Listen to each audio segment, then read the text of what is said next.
요즘 부자들을 보면 딱 몇 가지 유형으로 나뉘어요. 연예인, 운동선수, 유튜버, 창업가, 전문직 등등. 금수저도 있죠. 과연 우리 아이는 어떤 걸 해야 할까요? 솔직히 막막합니다. 금수저는 애초에 출발선이 다르고 운동선수나 유튜버나 연예인은 재능과 운이 따라야 되잖아요. 창업이나 전문직은 상위권 성적의 이야기만 같고, 그렇다면 평범한 우리 아이는 어떤 길을 준비해야 할까요? 과거를 떠올려보면 스마트폰이 처음 나왔을 때 가장 먼저 앱을 만들고 유튜브에 뛰어든 사람들이 지금 부자가 되었어요. 변화를 먼저 포착한 사람들이 기회를 잡은 거죠.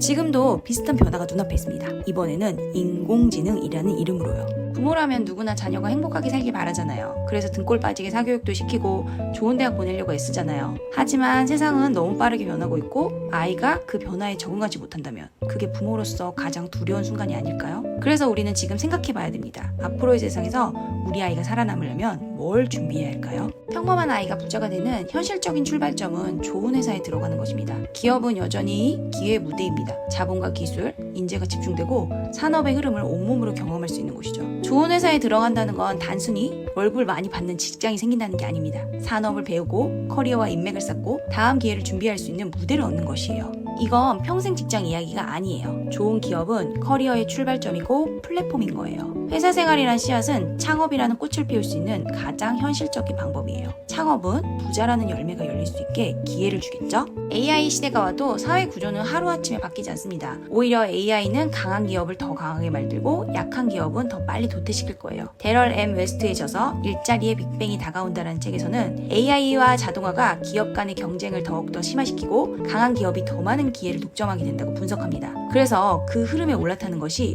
우리 아이들에게 가장 현실적인 전략일지도 몰라요. 네, 맞아요. 허탈하실 수 있어요. 부자가 되는 직업이라더니 결국 회사원이야? 생각하실 수 있어요. 하지만 조금만 더 들어보세요. 이 이야기는 이 다음이 진짜 중요하거든요. 좋은 직업을 얻는 것도 시대에 따라 다 달라져요. 지금까지 그래왔고 앞으로도 그럴 거예요. 그래서 더 중요한 질문은 무엇이 바뀌지 않는가라는 거죠. 한때 교대는 인기 있는 진로였죠. 방학있지, 정년 보장되지. 상위권 학생들은 서울대 대신에 서울교대를 택하기도 했어요. 경쟁률은 10대 1이 넘기가 일쑤였고, 하지만 지금은 학생 수가 줄면서 안정의 상징이던 교직도 이제는 옛말이죠. 또 공무원 열풍도 있었죠. 청년 실업이 심해지면서 수만 명이 구급 시험을 준비했었어요. 지금은 다수가 공무원을 준비하던 시대는 좀 지나간 것 같아요. 그리고 2000년대 초 이공계는 기피의 대상이었던 시절이 있었어요. 공부하기도 힘든데 돈도 안 된다는 인식 때문이었죠. 하지만 AI, 반도체, 바이오 산업이 커지면서 이공계가 다시 주목을 받았고 대기업들은 개발자에게 높은 연봉을 줍니다. 그러면 무조건 이과를 가야 되는 걸까요? 꼭 그렇지는 않다고 생각합니다.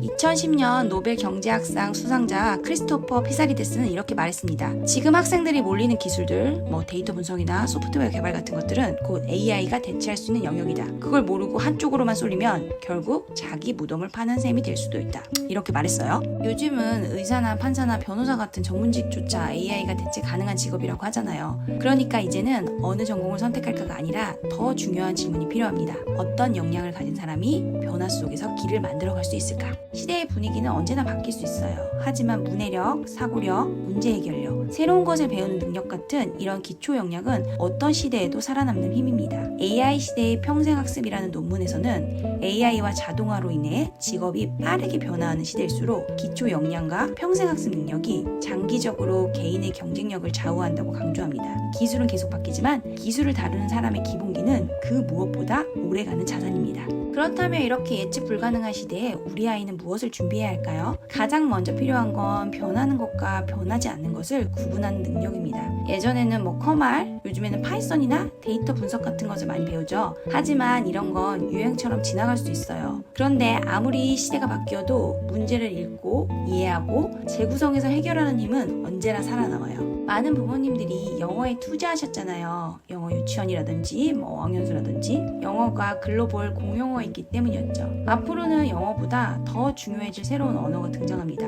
그게 바로 컴퓨터 언어 그리고 AI 언어입니다. 지금은 어떤 일을 하든 대부분 컴퓨터를 씁니다. 앞으로는 그 자리를 AI가 차지할 거예요. 의사도 디자이너도 회계사도 AI와 함께 일하게 될 겁니다.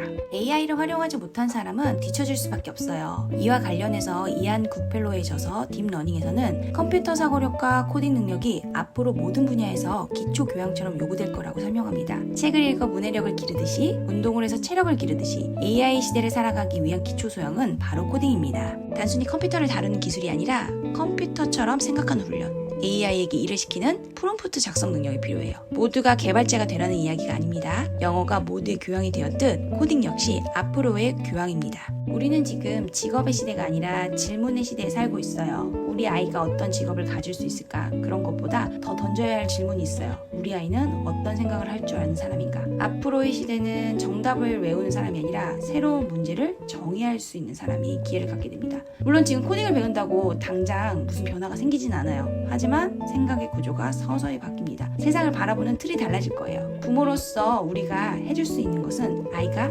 AI를 두려워하는 것이 아니라 AI를 활용할 줄 아는 사람으로 성장하도록 돕는 거예요. 그 시작은 아주 작게 한 줄의 코드, 하나의 프롬프트, 또 한 번의 왜? 라는 질문에서 시작될 것 같아요. 아이의 미래를 바꾸는 건 거창한 결정이 아닐지도 모릅니다. 그냥 생각하는 힘을 훈련할 수 있는 기회를 주는 것, 그것이 부모가 줄 수 있는 가장 현실적인 선물입니다. 영상을 시청해주셔서 감사합니다. 여러분의 생각을 댓글로 남겨주세요. 좋아요와 구독은 영상 제작에 큰 힘이 됩니다. 감사합니다.